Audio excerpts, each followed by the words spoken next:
Que le nom du Seigneur soit béni. Que le nom du Seigneur soit béni. Voilà le thème de ce matin, ce que nous gagnons quand nous avons soif de Dieu. Ce que nous gagnons quand nous avons soif de Dieu. Dis Seigneur, accorde-moi ta soif.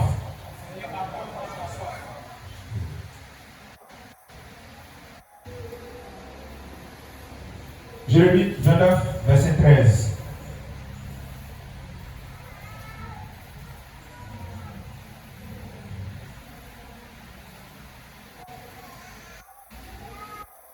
Jérémie 29, verset 13.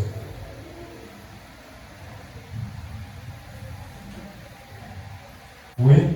La parole de Dieu dans Jérémie 29, verset 13, la Bible dit ceci. Vous me chercherez. Vous me chercherez. Et vous me trouverez. Et vous me trouverez. Si vous me cherchez de tout votre cœur. Si vous me cherchez de tout votre cœur. Oui. Verset 14. Je me laisserai trouver par vous. Et je me laisserai trouver par vous. Dit l'Éternel. Dit l'Éternel. Et je ramènerai vos captifs. Et je ramènerai vos captifs. Amen. Amen. Alléluia. Amen. Donc le Seigneur dit, vous me chercherez et vous me trouverez si vous me cherchez de tout votre cœur. Si vous me cherchez de tout votre cœur. Bien aimé, cela veut dire que si Dieu dit de me chercher, ça veut dire que Dieu se cache. Dis à ton voisin, Dieu se cache. Dieu se cache. Voilà. Dieu se cache comme l'or. Quelque chose qui est précieux, on ne gagne pas ça comme ça. Une chose qui a de la valeur, une chose qui est importante, elle est cachée. Mais vous voyez que la terre que Dieu a créée, le sable, les grains de sable sont partout, les graviers sont partout. Mais l'or, le diamant, le nickel, ils sont en profondeur de la terre. L'homme est obligé de creuser, de creuser. Hier, on a appris qu'au Mali, les gens qui sont allés creuser de l'or, il y a eu un éboulement et des centaines de femmes ont été tuées dans cette recherche. Les gens sont prêts à mourir pour de l'or parce qu'ils ont soif et ils savent que s'ils ont trouvé l'or, leur vie va changer. Ils mettent leur confiance en l'or, ils mettent leur confiance à ces choses que Dieu a créées. Et regarde comment ils se donnent à fond. Des femmes, des mères de famille, des femmes ménagères qui laissent leur foyer, qui laissent leurs enfants. Peut-être qu'il y a des nourrices même parmi elles. Mais qui ont compris que l'or est quelque chose que s'ils ont gagné l'or, si elles ont trouvé l'or, leur vie va changer. La vie de leur foyer va changer. Et elles se sont engagées à aller à la recherche de l'or. Mais dans cette quête, en allant en profondeur, il y a eu un éboulement. Et la terre est tombée pour les renfermer. Et plusieurs dizaines de personnes sont restées enfoncées et la mort les a gagnés. Alors, si pour du matériel, si pour des choses qui sont éphémères, les hommes peuvent se mettre à chercher, à se donner à fond, être prêts à mourir. Parce qu'avant d'aller là-bas, l'année passée, il y a eu des personnes aussi qui sont mortes. Il y a des personnes sur qui la terre est tombée. Donc elles sont conscientes que certains travails dangereux, certains métiers dangereux. Mais malgré cela, elles se sont engagées, elles se sont données à fond. Parce qu'elles se sont dit, l'or est important, l'or est précieux. Si j'ai pu avoir un grain d'or, si j'ai pu avoir quelques kilos d'or, ma vie a changé. Alors elles se sont engagées à aller à la recherche de l'or. Quelque chose qui a la valeur se cache.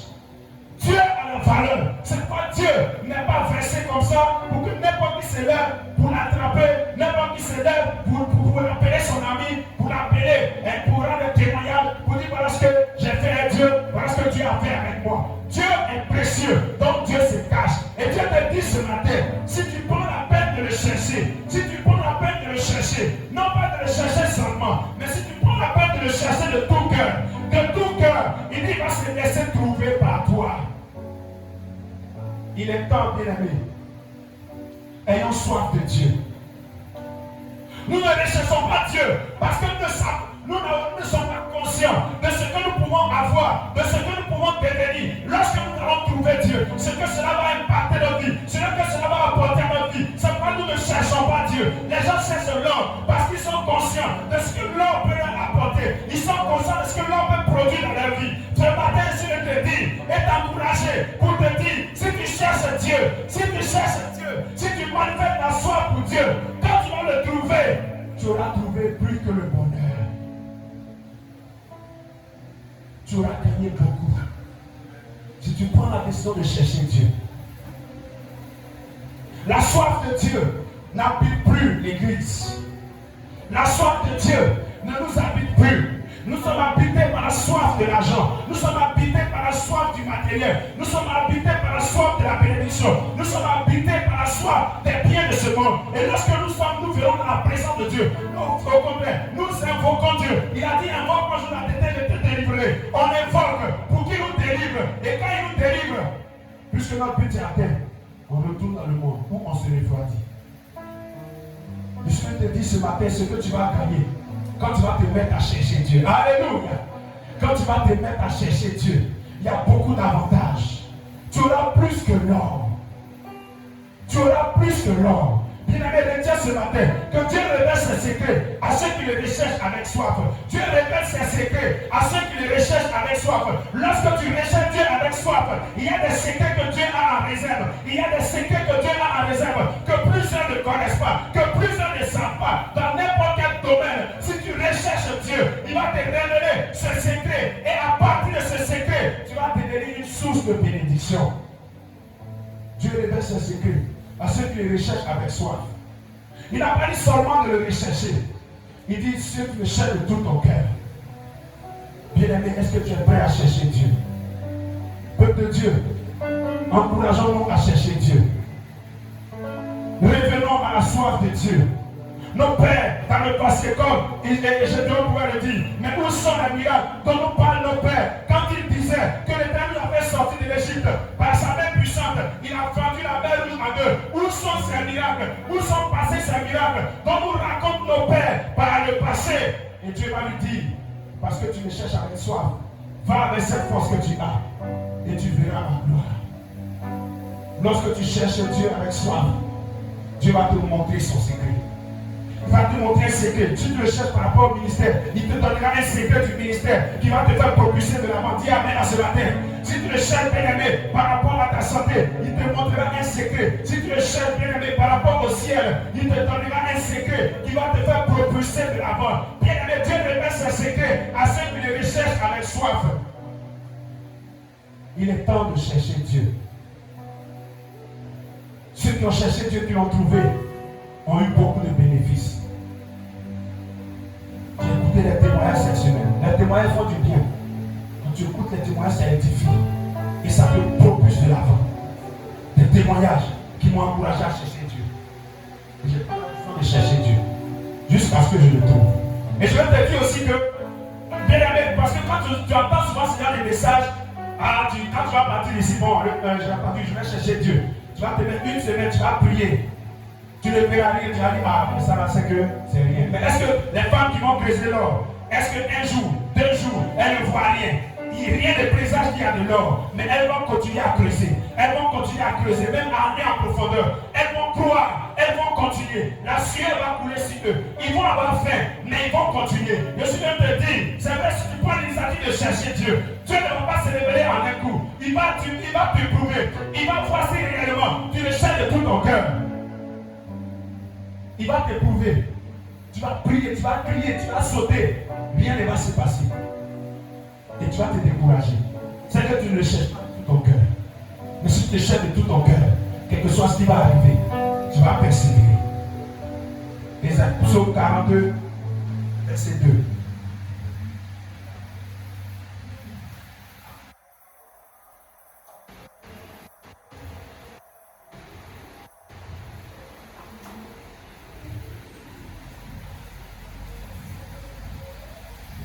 Psaume 42, verset 2.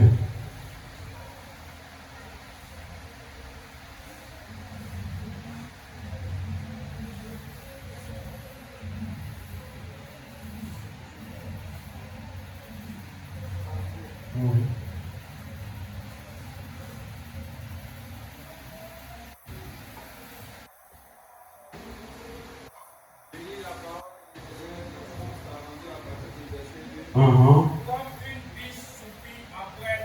Comme une biche soupire après des courants d'eau.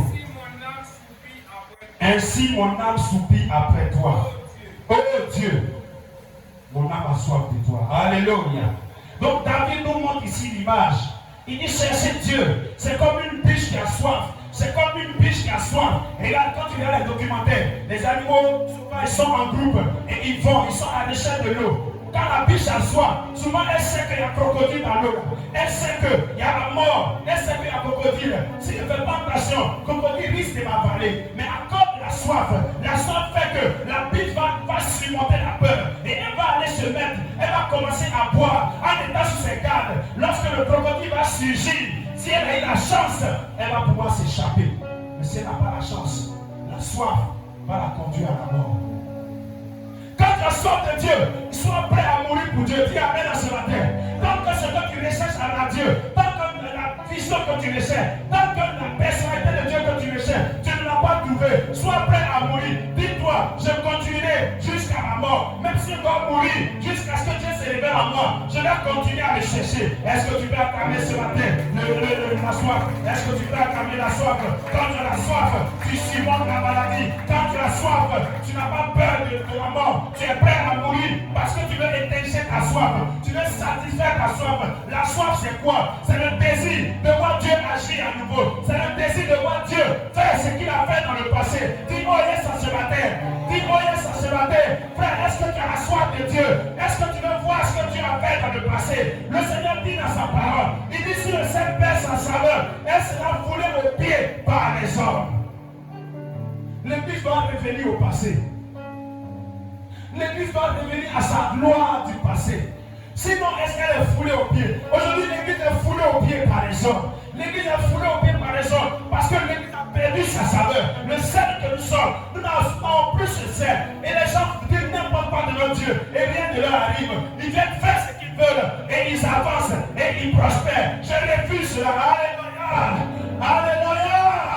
La soif de Dieu doit t'emmener. Est-ce que tu es prêt à mourir? Pour dire il faut que je croie ce Dieu. Il faut que je rencontre ce Dieu. Même si je dois mourir, je vais mourir. Je dois le trouver. Quand le pasteur Moussa a commencé son ministère, il était là, il courait à gauche, à droite, pour aller attraper les âmes, pour aller attraper les âmes. Un jour, le Saint-Esprit a posé la question. Il dit, lorsque le peuple était dans le désert, si je leur disais, allez attraper les cailles, c'est combien de cailles qu'ils allaient attraper? Les oiseaux qu'ils devaient attraper pour manger, c'est combien d'oiseaux ils allaient attraper? Et ils ont dit, ah ça, c'est pas sûr qu'ils allaient attraper. Peut-être c'est quelques oiseaux. Mais dit, quand j'ai soufflé mon vent, quand j'ai soufflé le vent d'Orient, ils étaient en train de dormir, j'ai soufflé mon vent d'Orient. Ils se lèvent le matin, les oiseaux sont attachés comme montagne, et chacun vient prendre pour lui, et chacun vient prendre pour lui, pour aller manger à la maison. Lorsque nous avons la soif de Dieu, lorsque Dieu se révèle, on ne fournit plus d'efforts. Alléluia! Alléluia! Ayons soif de Dieu, mes frères. Ayons soif de Dieu. Dieu n'a pas changé. Ce qu'il a fait par le passé, il peut le faire encore aujourd'hui. Regardez où nous sommes arrêtés ce matin, Jésus est là.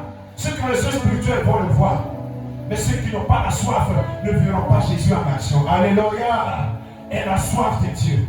Je disais cette semaine la vie de l'apôtre Paul et j'étais étonné. J'ai dit, mais il faut que ces choses-là arrivent aussi également. Alléluia! En leur temps bien aimé, les hôpitaux étaient vides.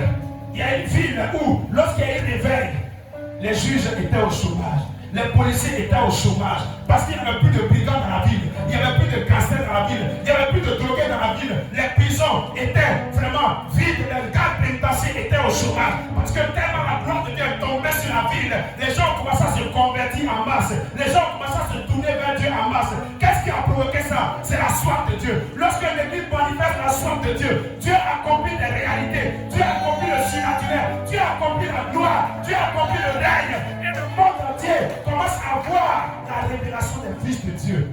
Et il commence à avoir du respect pour le Seigneur. Chrétiens, ayons soif de Dieu. Je lis la Bible d'apôtre et je vois que la Bible dit tellement il y avait des cas. Paul était un esprit dans un corps. Il ne pouvait pas aller partout en même temps. Il y avait des malades pour ça et là. À tel enseigne que, oh bien-aimé, on dit on prend des neiges, on prend des mouchoirs. Et dit, vendredi j'ai dit ça, il dit on gaspille aujourd'hui les mouchoirs. On gaspille les neiges aujourd'hui. Alléluia! Au temps de Paul, ça là c'était un remède pour les malades. Alléluia! La sirène de Paul, les gens prenaient, partaient dans les hôpitaux, ils appliquaient aux malades et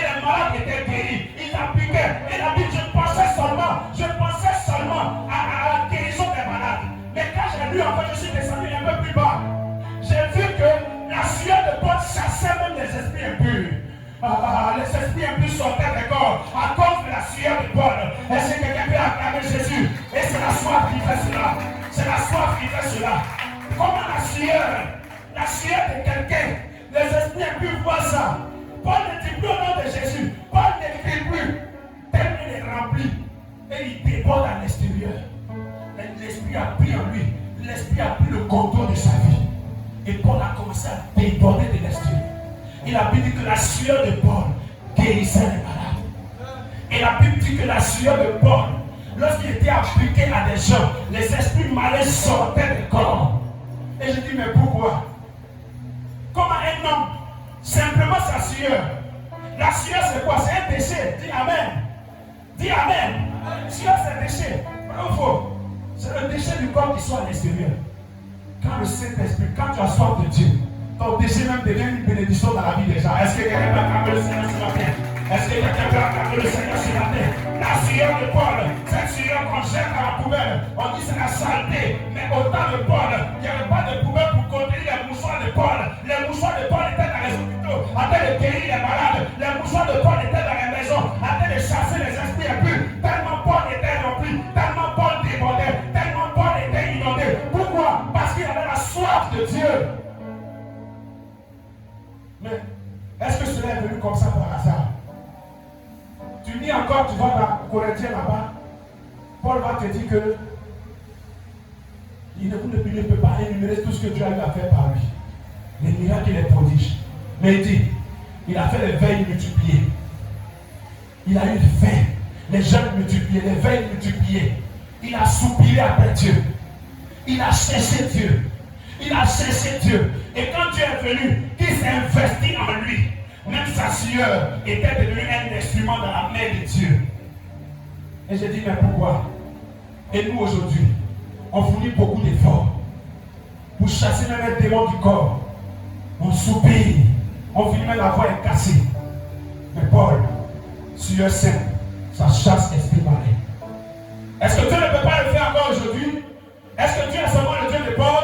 Il est aussi ton Dieu. Dis Amen en ce matin. Si tu prends la décision de le chercher avec ta soif, si tu décides de soupirer après lui, il peut aussi le faire après toi.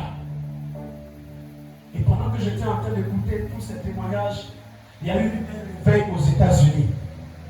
Et à travers un noir qui s'appelle Joseph Sénou, cet homme priait par jour, il priait, cherchait Dieu. Il cherchait Dieu, il rassemblait 2 ou 3 femmes. Et c'était à l'époque où on maltraitait les noirs. C'était à l'époque où les noirs étaient, au moment où il était à l'école pastorale, le pasteur qui donnait les cours pastoraux était un blanc. Et c'était les blancs seulement qui l'enseignaient. Mais William Joseph Sénou avait soif. Il avait soif, il n'a pas dit, comme ils ont chassé les noirs, on dit les noirs ne doivent pas participer au cours. Moi je m'en vais à la maison. La l'histoire dit que quand ils l'ont chassé, il allait s'asseoir dehors. Il se cassait à la fenêtre dehors. Il s'est caché derrière la cour, personne ne le voyait. Pour écouter l'enseignement du pasteur. Alléluia. Il a suivi l'enseignement sur un certain temps. Et quand ce qu'il voulait capter, il a capté. Il est allé là, il a mis un groupe de prière en place. Et ils ont commencé à prier. Lui et ce groupe-là de femmes ont commencé à prier par jour. Des heures et des heures. Ils priaient, ils cherchaient Dieu. Ils priaient, ils cherchaient le Seigneur, bâtis-nous du Saint-Esprit. Seigneur, ce que les apôtres ont vécu, nous voulons vivre cela aussi. Nous voulons vivre cela aussi. Et lui et ses femmes ont commencé à crier à Dieu. Et quand l'Esprit est descendu, ce jour-là, on dit, c'était comme il y avait un incendie. Les gens qui étaient dans l'environnement, ils sentaient le feu qui brûlait quelque part. Ils sentaient comme il y a une maison qui était en feu. On n'entend plus le feu, mais on ne voit rien. Jusqu'à ce qu'ils ont alerté les sapeurs-pompiers. Ils ont alerté les sapeurs-pompiers. Les sapeurs-pompiers arrivent. Eux-mêmes, ils n'entendent plus le feu, mais ils ne voyaient pas le feu. C'était la gloire de Dieu qui était descendue. Ce n'était pas une belle maison. On dit une maison inachevé, une maison bizarre qui était quelque part. Ils se sont rassemblés à l'intérieur. Ils ont commencé à chercher Dieu. La gloire de Dieu est tombée sur la maison bizarre. Et le monde entier autour d'eux. La Bible était à la chambre haute. C'était une maison quelque part cachée. Mais quand la gloire de Dieu est tombée, le monde entier est venu se retrouver devant la chambre haute. Quand tu cherches Dieu avec soif, quand tu as trouvé Dieu, le monde entier vient vers toi. Quand tu n'as pas trouvé Dieu, c'est toi qui cours après le monde entier. Alléluia! Si tu cours après le monde entier, quand est-ce que tu vas parcourir le monde entier? Le monde entier va venir vers toi lorsque tu cherches Dieu. le Dieu des esprits, des prophètes. Lorsque tu te connectes au Dieu des esprits, les esprits des hommes vont se connecter à toi. Dis Amen à ce matin. On est là, on lutte pour avoir des âmes, on lutte pour remplir ce lieu. J'ai compris que si nous prenons l'engagement de chercher Dieu, si nous prenons la décision de chercher Dieu, nous allons prier, nous n'allons pas nous décourager. Même si cela doit prendre 6 mois, même si cela doit prendre 8 mois, même si cela doit prendre toute l'année 2025. Si nous cherchons Dieu, après l'avoir trouvé, frère, les esprits viendront à nous au nom de Jésus. Dis Amen à ce matin. Ayez soif de Dieu, mon frère. Et dans la même période, avant cette période, la rue où l'homme de Dieu s'est rassemblé avec ses gens pour prier, c'est une rue qui est renommée aux États-Unis jusqu'à présent. C'était en 1900, au début de l'ère du XXe siècle. Azusa Street. La rue a été nommée Azusa Street. Et Azusa, vous savez c'était qui? C'est une petite fille indienne. Une petite fille indienne, elle n'était pas pasteur. Elle n'était pas prophète, elle n'était pas appelée de Dieu. Mais elle s'est mise à prier et à gêner. À prier et à gêner. À prier et à gêner. Le village où elle était, les gens venaient avec les malades pour les guérir. Elle leur posait les mains et ces gens étaient guéris. Elle n'avait pas un appel prophétique. Elle n'avait pas un lien pastoral dans sa vie. Mais une jeune fille qui a décidé de prier et gêner. Elle a commencé à prier et à gêner. Et elle est devenue sur le champ un instrument de guérison, un instrument de miracle. Attends qu'il y a un soldat, un chef de l'armée, qui était malade. Il s'est soigné partout, il n'a pas pu.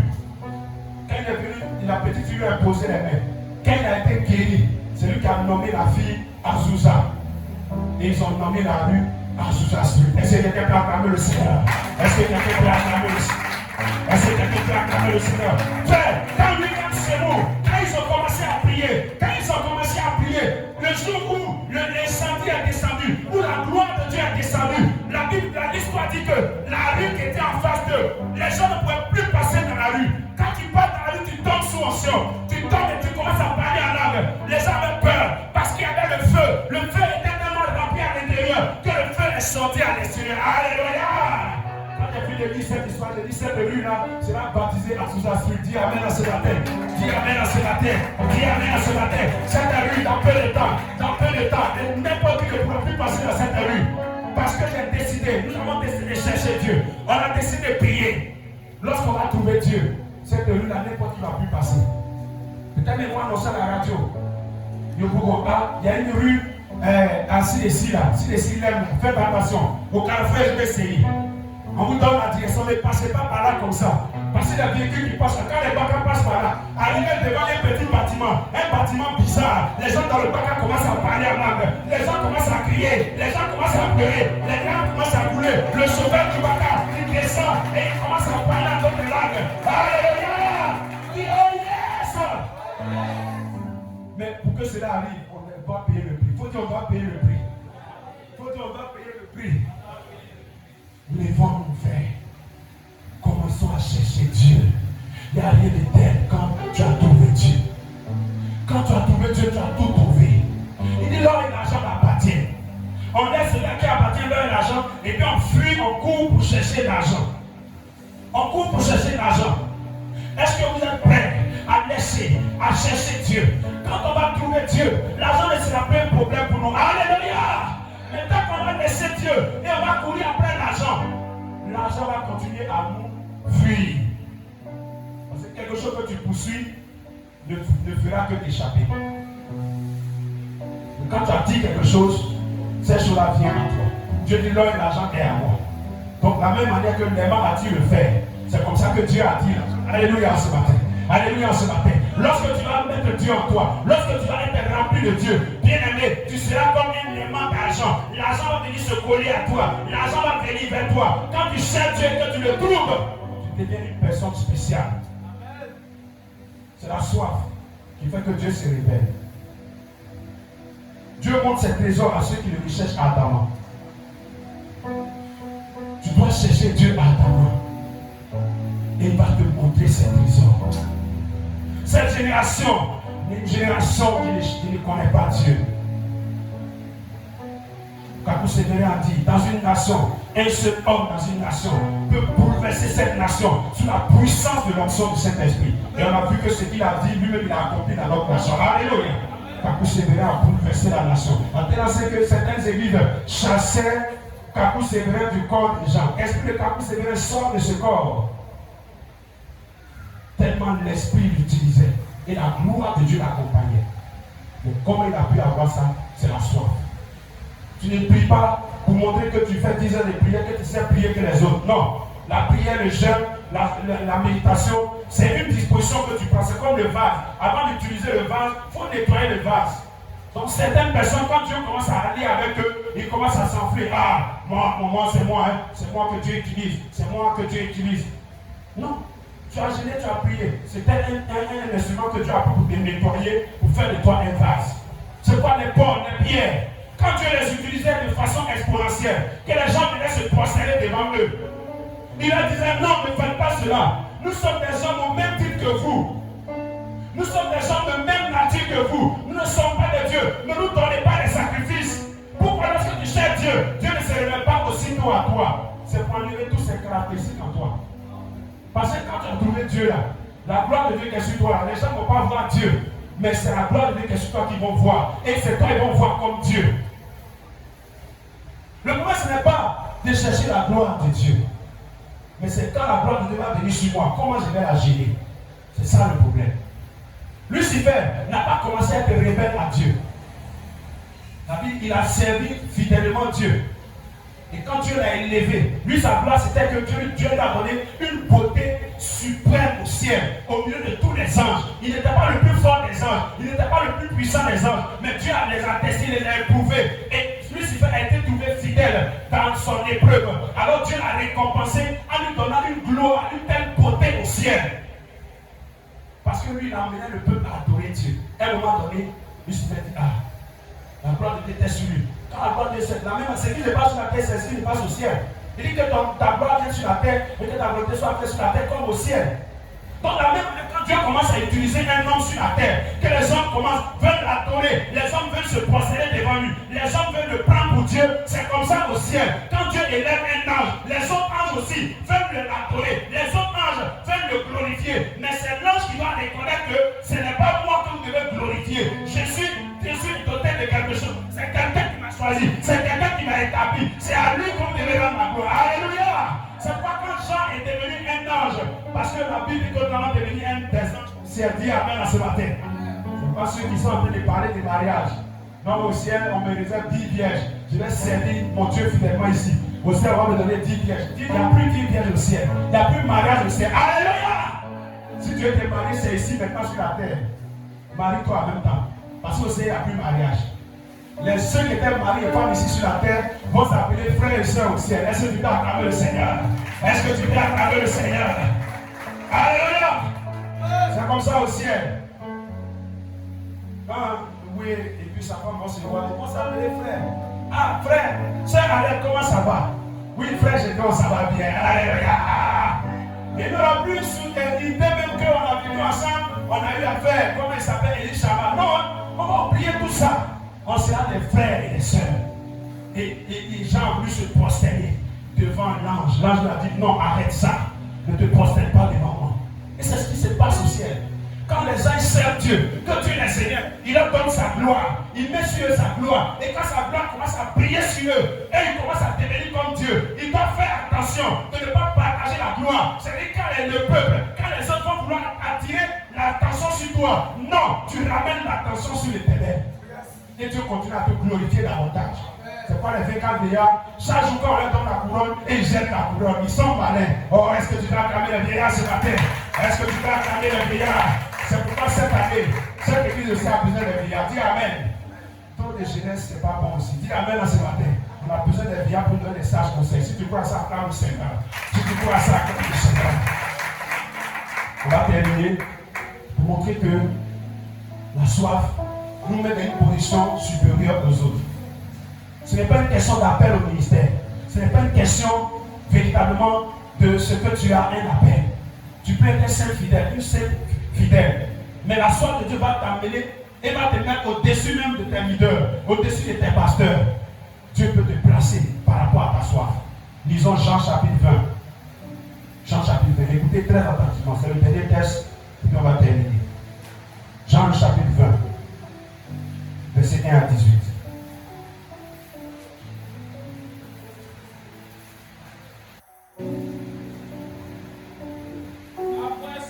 Après cela, Jésus se montra encore aux disciples. Est-ce que tu es sûr que c'est ça? Le premier jour de la semaine, Marie de Magdala se rendit au sépulcre le matin, quand il faisait encore obscur, et elle vit que la pierre était ôtée du sépulcre. Elle courut vers Simon-Pierre et vers l'autre disciple que Jésus aimait et leur dit, ils ont enlevé du sépulcre le Seigneur et nous ne le savons où ils l'ont mis. Pierre et l'autre disciple sortirent et allèrent au sépulcre. Ils couraient tous deux ensemble. Mais l'autre disciple courut plus vite que Pierre et arriva le premier au sépulcre. S'étant baissé, il vit des bandes qui étaient à terre. Cependant, il n'entra pas. Reprends encore sur cette partie. Non, s'étant baissé. S'étant baissé, il vit les bandes qui étaient à terre. Cependant, il n'entra pas. Amen. Amen. Répondez Amen. Amen. Amen. Reprends encore cette partie. Retenez bien ce qu'il est en train de lire. Cette petite partie qu'il lit là. Retenez ça. Ça va nous servir à la suite. À la suite, ça va nous servir. S'étant baissé. S'étant baissé. Il vit les bandes qui étaient à terre. Cependant, il n'entra pas. S'étant baissé, il vit les bandes qui étaient à terre. Cependant, il n'entra pas. Oui, on y va. Simon-Pierre, qui le suivait, arriva et entra dans le sépulcre. Il vit les bandes qui étaient à terre et le linge qu'on avait mis sur la tête de Jésus. Non pas avec les bandes, mais plié dans un lieu à part. Alors, l'autre disciple qui était arrivé, le premier au sépulcre, entra aussi et il vit et il crut. Car il ne comprenait pas encore que, selon l'Écriture, Jésus devait ressusciter des morts. Et les disciples s'en retournèrent chez eux. Verset 11. Cependant, Marie se tenait dehors, près du sépulcre, et pleurait. Comme elle pleurait, elle se baissa. Attends. Comme elle pleurait, elle se baissa. La Bible dit s'étant baissé, s'étant abaissé. Premièrement, on parle de qui? De Jean. S'étant abaissé. Regardez, quand Jean s'est abaissé, vous avez vu ce qu'il a vu, hein? Dans le même endroit, Jean s'est abaissé. Il regarde à l'intérieur de la grotte. Il regarde à l'intérieur du sépulcre. Il voit quoi? Seulement les neiges.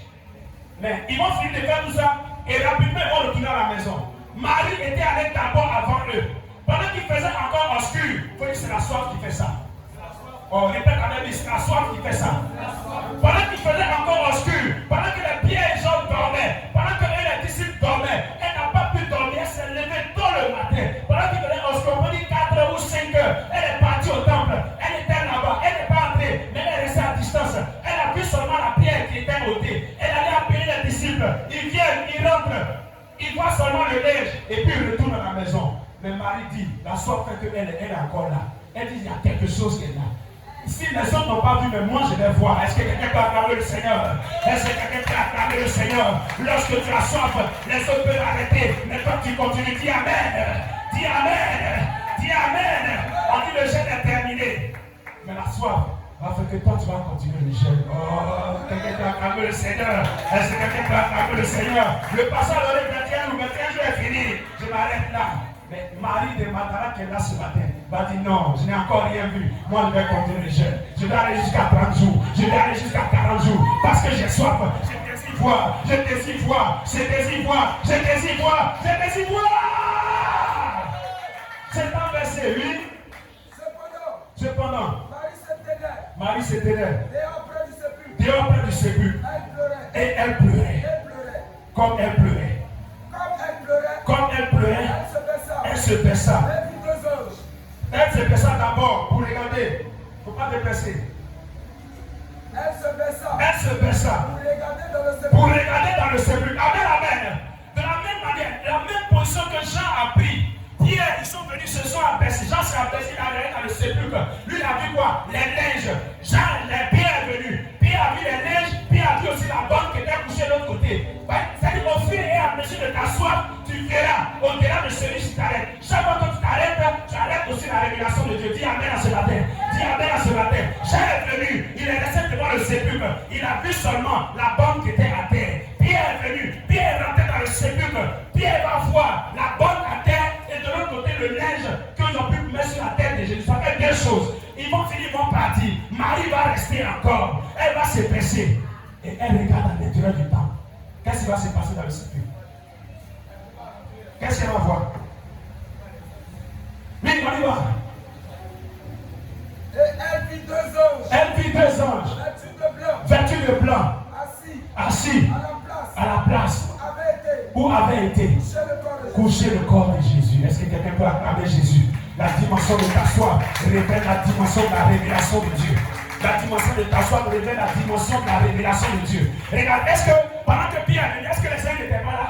La Bible dit depuis le matin, c'est les saints là qui ont roulé la pierre. Donc depuis lors, ils étaient assis là. Mais Pierre n'a pas pu les voir. Souvent tu rentres, il y a des esprits qui sont là. Mais toi tu ne vois rien. Toi tu vois seulement les mouchoirs. Dis amen à ce matin. Quand tu rentres dans cette salle, tu vois seulement les chaises arrêtées. Dis amen à ce matin. Mais celui qui a soif, qui va à une dimension supérieure, il va voir au-delà de toi ta vision. Dis amen à ce matin. Dis oh yes à ce matin. Dis oh yes à ce matin. À la dimension de ta soif, tu obtiens la révélation de Dieu. Dieu ne peut pas se révéler à toi plus que ta soif. C'est en fonction de ta soif que Dieu se révèle à toi. Lorsque Jean s'est resté au bord du sépulcre, il a vu seulement les bandes. Mais Pierre est venu, Pierre est rentré. Il est allé à côté du tombeau. Il voit la bande que Jean a vue, mais lui il va voir aussi le linge qu'ils ont pu mettre sur sa tête.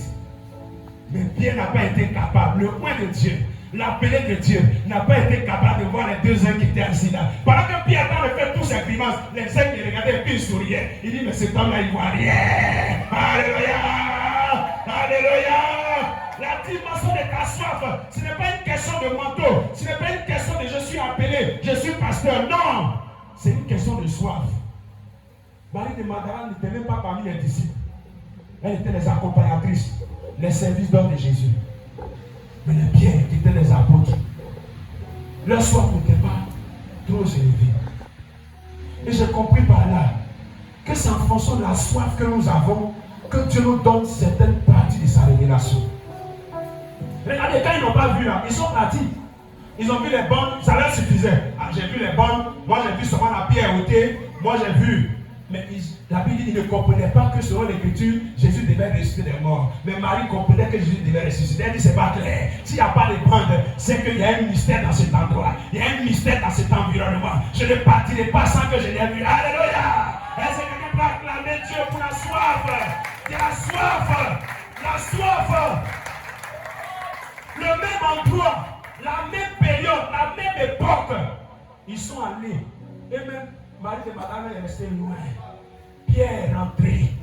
Il a touché les linges. Oh, les anges étaient assis à côté des linges. Les anges étaient là, mais Pierre n'a pas vu. Jean, le disciple que Jésus aimait, il aime trop ça. Chaque fois qu'il parle, le disciple que Jésus aimait, les disciples que Jésus aimait. Frère, ne te contente pas de ce que toi tu aimes, mais considère ceux qui t'aiment. Dis parce que lorsque les divinités viendront, ceux qui t'aiment vont te lâcher. Mais celui qui t'aime, que toi tu n'aimes pas, il est plus important que celui que toi tu aimes. Dis amen à ce matin. Dis oh yes à ce matin. Marie de Magdala aimait Jésus, mais Jésus aimait Jean. Mais dans les difficultés, Jean était refroidi. Mais dans les difficultés, Marie qui aimait Jésus, elle tenait le coup. Elle tenait le coup. Elle dit, c'est pas clair. C'est pas clair. Le troisième jour, déjà, elle est déjà au sépulcre. Elle savait que quelque chose allait se passer. Elle avait le pressentiment. Quand tu as la soif de Dieu, que Dieu doit accomplir quelque chose dans une nation, tu ressens cela d'avance. Tu ressens cela d'avance. Tu as le pressentiment de la chose. Alléluia. Bien-aimés, ayons soif de Dieu. Oui, tu peux continuer. À la tête. Non seulement avoir les anges, mais regardez encore plus loin. Elle pouvait s'arrêter après avoir vu les anges pour aller encore appeler les apôtres. Elle dit, ceux-là, ils ne sont pas sérieux. J'ai vu le sépulcre, ils sont venus aujourd'hui, ils sont partis. Je vois les anges, je n'ai pas encore leur dire. Je vais rester ici. Et je vais boire encore à cette eau. Je vais boire encore à cette source. Oui. L'un à la tête. L'autre au pied. Et il lui dit, femme, pourquoi pleures-tu? La soif fait que tu pleures. La soif t'amènera à pleurer. Quand tu désires quelque chose, regardez, quand l'enfant veut que son père lui donne quelque chose, que son père t'aide à lui donner, l'enfant se met à pleurer. L'enfant coule les larmes. La soif te fera pleurer. La soif, quand tu demandes à Dieu, je veux l'esprit, je veux la plénitude, je veux l'onction, que ça ne vient pas. Tu peux te mettre à pleurer, tu peux te mettre à couler les larmes. Je veux dire ce matin que les larmes nettoient les yeux. Dis Amen. Jésus dit, il essuiera les larmes de leurs yeux. Quand dans la dimension spirituelle des larmes coulent, les larmes qui coulent, c'est comme quelque chose qui est en train de purifier tes yeux. Pour voir Jésus dans sa gloire, il faut que les larmes coulent de tes yeux. L'année où Anne a prié, où ses larmes ont coulé, elle a vu Jésus dans toute sa gloire. Dis Amen ce matin. Les larmes qui coulent de tes yeux viennent pour purifier tes yeux, viennent pour enlever le voile de tes yeux à cause de ta soif. Oui. Elle leur répondit. Parce qu'ils ont enlevé mon Seigneur. Et je ne sais où. Ils l'ont mis. En disant cela, elle se retourna. Et elle vit Jésus debout. Est-ce que quelqu'un peut acclamer le Seigneur? Est-ce que quelqu'un peut acclamer le roi des gloires? Est-ce que quelqu'un peut dire oh yes? Est-ce que quelqu'un peut dire oh yes? Marie ne va pas rester seulement au stade des anges. Sa soif va continuer. Frère, tu as commencé à prier. Fils, tu as commencé à prier. Tu es au stade des paroles de connaissance. Il ne faut pas t'arrêter là. Alléluia. Il ne faut pas t'arrêter. Pas dire non, j'ai commencé à voir déjà. Tu dois aller en dimension, de dimension en dimension. La parole de connaissance doit devenir encore plus pure, plus claire et plus limpide. Si tu as ta soif va continuer. Les larmes que tu vas couler vont rendre pures tes paroles de connaissance. Est-ce que tu es prêt à couler les larmes devant Dieu? Les larmes vont purifier tes yeux et vont te faire voir Jésus dans sa gloire. J'ai dit les larmes vont purifier tes yeux. Beaucoup n'ont jamais pleuré. Beaucoup ne pleurent pas facilement. Moi qui vous parle, comme je l'ai dit, ma grand-mère qui m'a élevé jusqu'à ce que je devienne quelqu'un. Le jour est décédé. Quand les gens pleurent, je ne sais même pas comment ils font pour pleurer. Comment ils font pour que les larmes coulent. Vraiment. Je ne sais pas quand quelqu'un décède et puis bon, l'émotion et puis tes larmes coulent. Vraiment, je n'ai pas cette grâce-là. Ma grand-mère est morte. J'ai pris vraiment, et je vois les gens, mais j'ai dit, il faut comment pour que les larmes sortent. C'est comme ça que spirituellement, il y en a qui sont durs de cœur. C'est pas facile pour eux de voir leurs larmes couler.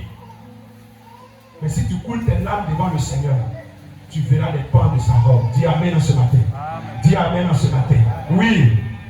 Mais elle ne savait pas. Mais elle ne savait pas que c'était Jésus. Jésus lui dit, femme, pourquoi pleures-tu?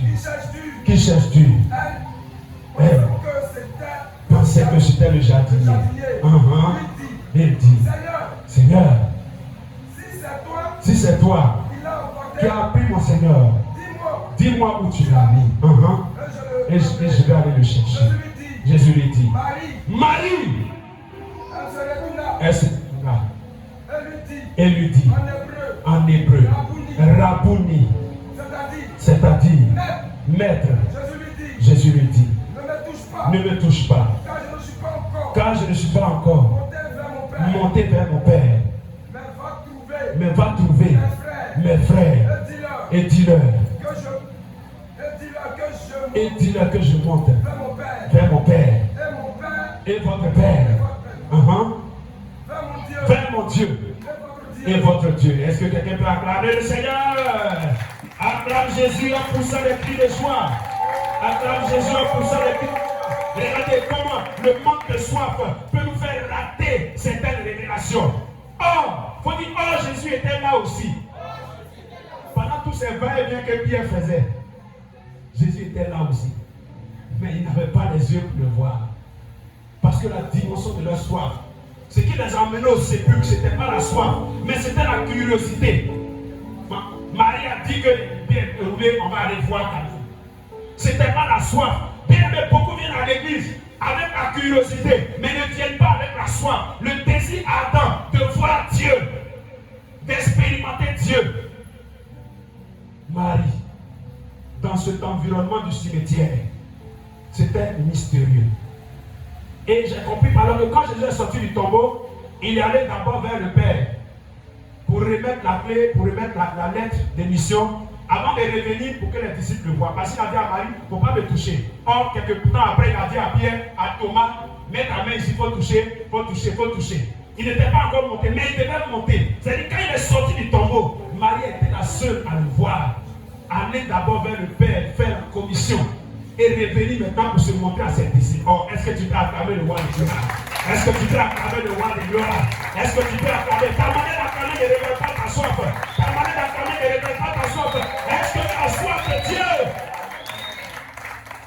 Alors, ça va s'achever par là. On dit qu'on se plaint. Non, Dieu fait plus avec eux qu'avec moi. Non, Dieu, la Bible, Dieu n'est pas injuste.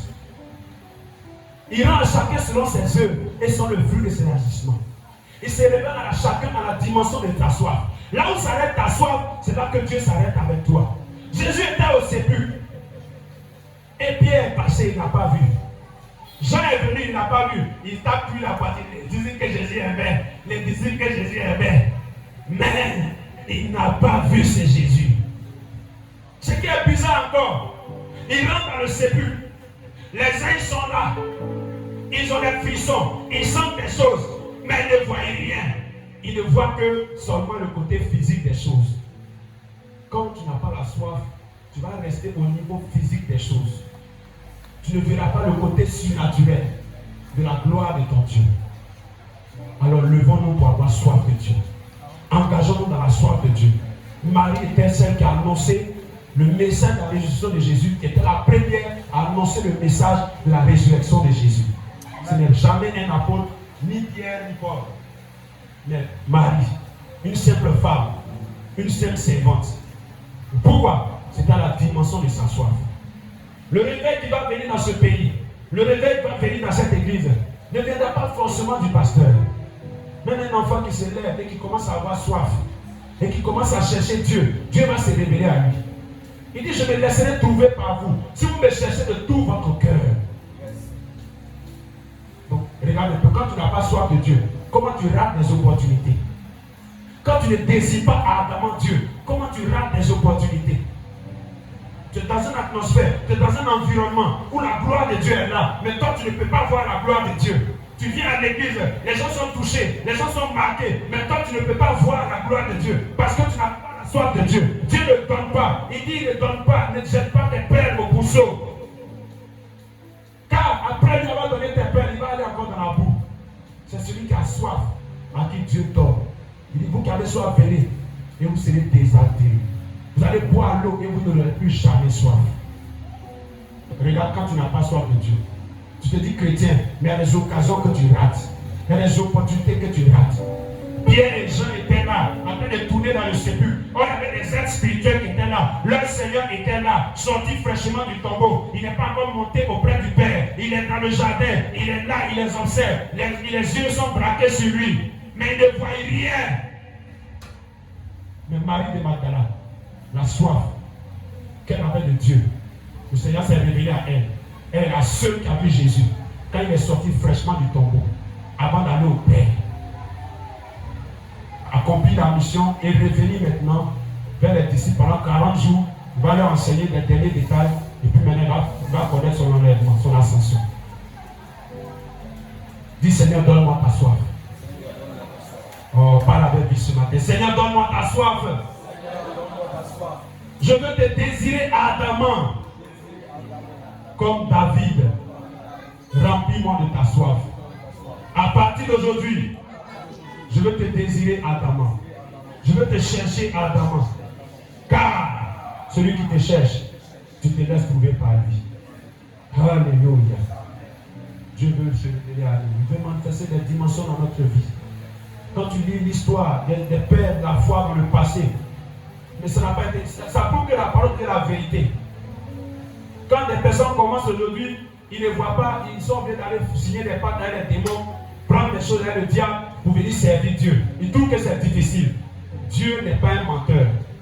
Il dit avant qu'il ne te donne sa gloire, ça prend le temps. Il dit tu me chercheras et tu me trouveras si tu me cherches de tout ton cœur. Les gens ont cherché Dieu de tout leur cœur. Dieu s'est révélé à eux. Leur nom est resté gravé dans le registre de l'humanité. Quand on te parle des hommes comme Charles Filet, il est arrivé dans une ville, il passe et les enfants, on dit dans un collège, sa présence dans la ville a fait que quand les professeurs enseignaient les élèves, les enfants ont commencé à crier, les élèves dans chaque salle, je veux voir Jésus, je veux voir Jésus. Quand l'enfant sort, quand un groupe sort, le professeur sort pour aller demander à son collègue, est-ce que c'est que le vis si tu vis là-bas? Au moment où il sort là-bas, l'autre professeur sort, ses élèves sortent, je veux voir Jésus, je veux voir Jésus. La présence seulement de Charles Filet dans la ville. Jusqu'à ils l'ont appelé, il allait dans l'école. Il a imposé les noms aux enfants et les enfants ont reçu Jésus. Est-ce que tu peux acclamer le Seigneur? Est-ce que tu peux acclamer le Seigneur? Mais nous aujourd'hui, on passe, on se frotte au païen. On parle le païen, mais quand tu finis ta fille est prêchée. D'accord, païen. Quelqu'un sa présence seulement. Les gens se. Un jour, il arrive dans une entreprise, une usine, où les ouvriers sont en train de travailler.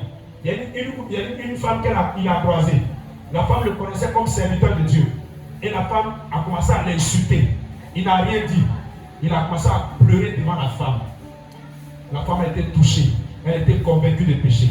Tous les ouvriers dans l'usine se sont mis à genoux. Ils ont commencé à pleurer pour demander pardon à Dieu pour leur péché. Et le chef de l'usine, le patron de l'entreprise, a fermé l'usine. Ils sont allés faire un culte spécial ce jour-là. Et l'Esprit de Dieu les a baptisés de l'Esprit. Est-ce que quelqu'un peut acclamer le Seigneur?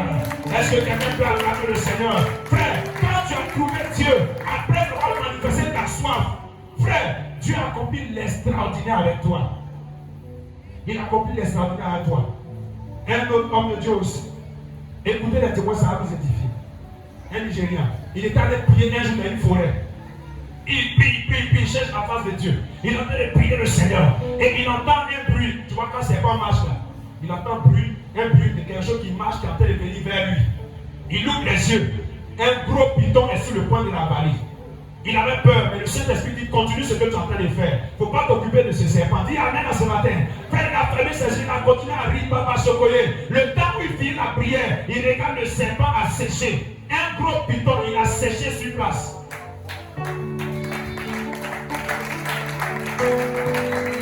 C'est intéressant quand on entend ce genre de choses. Mais un prix à payer. Dis Amen à ce matin. Le prix à payer, c'est de nous disposer. Ce n'est pas ton jeûne de prière que tu vas faire que Dieu va te donner. Mais c'est ta disposition. Tu jeûnes, tu pries pour que tu sois purifié, tu sois disposé.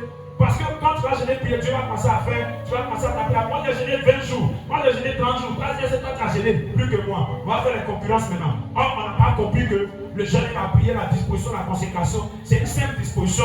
Dieu voit ton amour et puis te donne l'esprit. Ce même homme est allé prier un jour dans un endroit. Il finit son jeûne, il avait soif.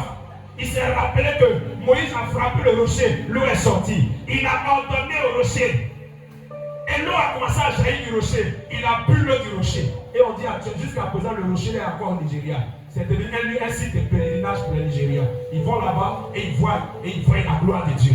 Ils voient des traces de l'eau. Un endroit où il n'y a pas l'eau. Comment l'eau a jailli du rocher. Pourquoi? Parce que Baba Lola s'est mis à genoux. Il a parlé à l'Éternel. La soif de Dieu. Est-ce que tu as soif de Dieu?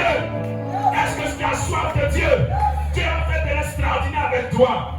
Tu n'as pas soif, tu ne manifestes pas ta soif, tu seras un seul sans saveur. Les gens vont te fouler aux pieds. Mais comment l'administration se fout des hommes de Dieu aujourd'hui? On peut rentrer dans une église, attraper le micro dans la main du pasteur. Les policiers viennent, tu as vu la vidéo, non? Les policiers viennent se mettre à la chair. Il faut dire, hey! Quelqu'un qui n'est pas dans le sacré, la chair même que moi-même, nous-mêmes nos fidèles, ils ne viennent pas se mettre comme ça. Et même ils sont consacrés, ils ne viennent pas se mettre dessus comme ça. Un policier, un fumeur de drogue, de belais, un chercheur de femmes, il vient s'arrêter à la chair, et vient de lui arrive, et il arrache le micro dans la main du pasteur. C'est le manque de soif qui fait qu'ils ont les considérations des hommes de Dieu. Quand les Nigériens ont compris, ils ont commencé à prier. Aujourd'hui, les hommes de Dieu sont respectés au Nigeria. Alléluia! Quand un enfant dit je suis pasteur au Nigeria, tout le monde c'est comme une gloire pour eux. Mais tellement l'œuvre de Dieu est banalisée dans nos pays, quand un frère devient pasteur, il devient la risée de la société. Parce qu'il n'a pas de goût. Lèvons-nous pour avoir du goût. Lèvons-nous pour avoir du goût. Un homme de Dieu a marqué le Nigeria. Un jour, il est assis là, il y a des missionnaires qui sont venus chez lui. Et là-bas, il y a beaucoup de braqueurs. Les braqueurs sont rentrés sur les fusils, les Kalachnikov. Il était dans sa chambre, il sort. On dit, allez, mettez coucher où tous les missionnaires sont couchés. Il dit, qu'est-ce qui se passe? On dit, ah, ils sont venus nous braquer. Il dit, bon, attendez. Il dit au braqueur, attendez, je vais prendre mon âme aussi. Alléluia! Frère, il rentre dans la chambre, il sort avec sa Bible. Tous les braqueurs fuient de la maison. Est-ce que quelqu'un peut acclamer Jésus de Nazareth? Est-ce que quelqu'un peut acclamer Jésus de Nazareth? Cet homme dit, il va organiser des missions à la télé. La directrice de la télé dit, ici là c'est un lieu laïque, c'est pas pour les chrétiens. Il n'y a pas de mission chrétienne ici. Il lui a dit, jusqu'à la fin de la semaine, si tu continues à être directrice de cette société, c'est là que je ne vais pas parler de mon Dieu sur la télé. Mais si mon Dieu est Dieu, je parlerai de lui à la chaîne. Frère, avant que le jour, le samedi où il devait faire son séminaire arrive, cette dame a été radiée de la société. Et quelqu'un d'inférieur a pris sa place. Alléluia! Quelqu'un comme ça, tu viens prendre la place de quelqu'un qui a été radié pour un homme de Dieu, tu vas commencer à valoriser les hommes de Dieu. Lève-toi et acclame le Seigneur. Lève-toi et acclame le Seigneur. C'est la dimension de la soif. Si nous avons soif de Dieu, Dieu va nous donner sa valeur. Il va mettre sur nous son sceau. Nous allons avoir de l'impact dans la société. Les chefs d'entreprise vont avoir de l'impact dans leur société. Des grandes choses vont s'opérer. Papa Lola partait un jour à un séminaire et la voiture est gâtée. Comme il disait tout à l'heure, mon fils.